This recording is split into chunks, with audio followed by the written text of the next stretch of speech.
નમસ્કાર દર્શક મિત્રો, તાપી જિલ્લાની સૌથી વધુ લોકચાહના મેળવતી સમયક્રાંતિ ન્યૂઝ બુલેટિનમાં વિગતવાર સમાચારો નિહાળો. ડોલવણ તાલુકામાં પડેલા વરસાદ વચ્ચે પદમડુંગરી નજીકનો ચેકડેમ ઓવરફ્લો થતાં નયનરમ્ય દ્રશ્યો સર્જાયા. તાપી જિલ્લાના ડોલવણ તાલુકામાં પડેલા ધોધમાર વરસાદ વચ્ચે નદીઓમાં પાણીની ભરપૂર આવક થતાં પદમડુંગરી ગામેથી પસાર થતી નદીમાં બનાવેલ ચેકડેમ ઓવરફ્લો થયો હતો, જેને લઈ જેની સાથે જોડાયેલા ખેડૂતો અને પશુપાલકોમાં ખુશી જોવા મળી હતી, જે માહિતી 10-15 કલાકે મળી હતી. વ્યારાના કણજા ફાટક નજીકથી એલસીબી પોલીસે દારૂના ગુનામાં વોન્ટેડ આરોપીને ઝડપી લીધો. તાપી જિલ્લા એલસીબી પોલીસે બાતમીના આધારે ઉચ્છલ પોલીસ મથકમાં દારૂના ગુનામાં વોન્ટેડ આરોપી સંજય સોહનલાલ તેલી વ્યારાના કણજા ફાટક નજીક હોય, જેને ઝડપી લઈ કાયદેસરની કાર્યવાહી હાથ ધરવામાં આવી હતી, જે માહિતી 11 કલાકે અપાઈ હતી. વ્યારા શહેરના તબીબ વિરુદ્ધ છેડતીની અરજી કરનાર અરજદાર યુવતી મીડિયા સમક્ષ આવી, જેમાં ઉચાપતની ફરિયાદ અંગે ખુલાસો કર્યો.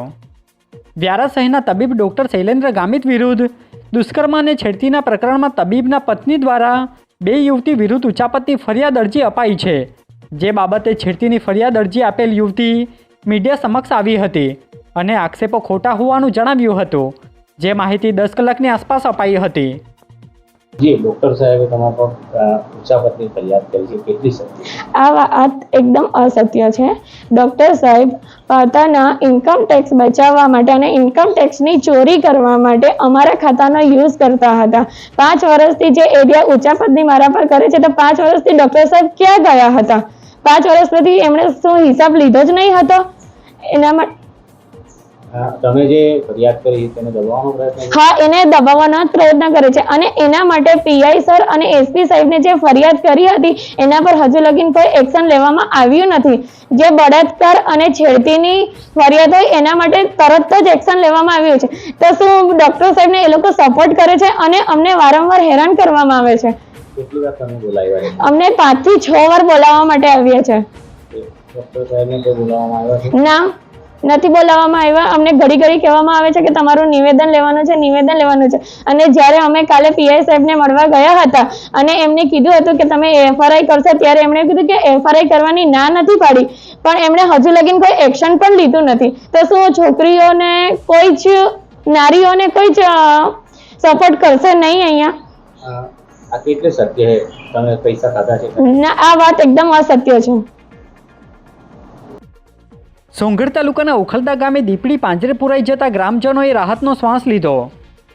સોંગઢ તાલુકાના ઉખલદા ગામના દાદરી ફળિયામાં વન વિભાગ દ્વારા મૂકવામાં આવેલ પાંજરામાં મારણ ખાવાની લાલચે દીપડી પાંજરે પુરાઈ જતા ગ્રામજનો પણ રાહતનો શ્વાસ લીધો હતો. તો બનાવને લઈ વન વિભાગ દ્વારા દીપડીનો કબજો લઈ તેને જંગલ વિસ્તારમાં મુક્ત કરવાની કાર્યવાહી કરાઈ હતી, જે બાબતની માહિતી 11 કલાકે મળી હતી. તાપી જિલ્લાના અધિક કલેક્ટર દ્વારા એપ્રોચ રોડને ડાયવર્ટ કરવા અંગેનું જાહેરનામું પ્રસિદ્ધ કર્યું.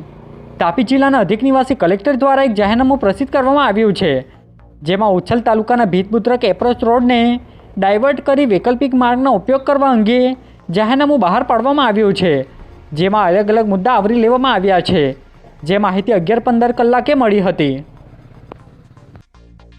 શહેરના ફડકે નિવાસ ખાતે આવેલ રાધાકૃષ્ણ મંદિરથી ભગવાન જગન્નાથજીની રથયાત્રા નીકળી, જેમાં ધારાસભ્ય હાજર રહ્યા.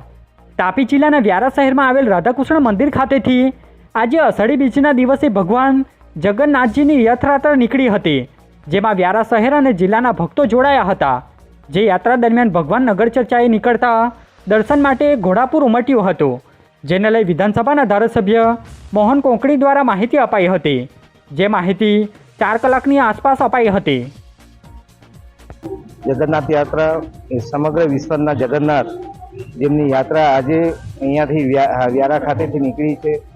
તમામ જે ભક્તજનો છે ખુશીથી આનંદ ઉલ્લાસથી આજે આ યાત્રા કાઢી છે અને આ યાત્રામાં સામેલ થવા માટે તમામ લોકો અને નગરના નાના મોટા લોકો ભેગા થઈ અને ભગવાન જગન્નાથને યાત્રામાં બધા ભેગા થઈ. સંદેશો શાંતિ અને શાંતિ રહે અને તમામ લોકોનું વરસ અને આ નગરજનોનું વરસ ફળદાયી નીવડે એવી શુભેચ્છા હું પાઠવું છું.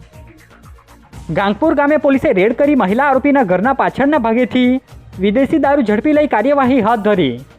ડોલવણ પોલીસ ટીમના માણસોને મળેલી બાતમીના આધારે ગાંગપુર ગામે પ્રોહી અંગે છાપો માર્યો હતો, જેમાં મહિલા આરોપી શીલાબેન ગામિતના ઘરની પાછળના ભાગેથી વિદેશી દારૂ મળી આવતા પોલીસે મહિલા આરોપીને અટક કરી કાર્યવાહી હાથ ધરી હતી, જેની માહિતી 4 કલાકે પ્રાપ્ત થઈ હતી.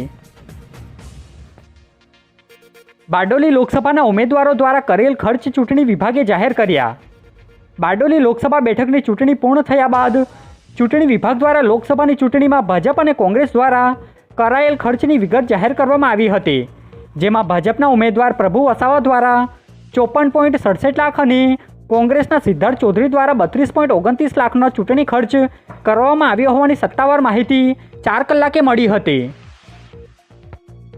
આજે બુલેટિનમાં બસ આટલું જ, અને સમય ક્રાંતિ ન્યૂઝ ચેનલને લાઇક, શેર, કોમેન્ટ્સ અને સબસ્ક્રાઇબ અવશ્ય કરી લેશો, જેથી કરી તમને તાપી જિલ્લાના સમાચારોની અપડેટ મળતી રહે અને મને રજા આપશો.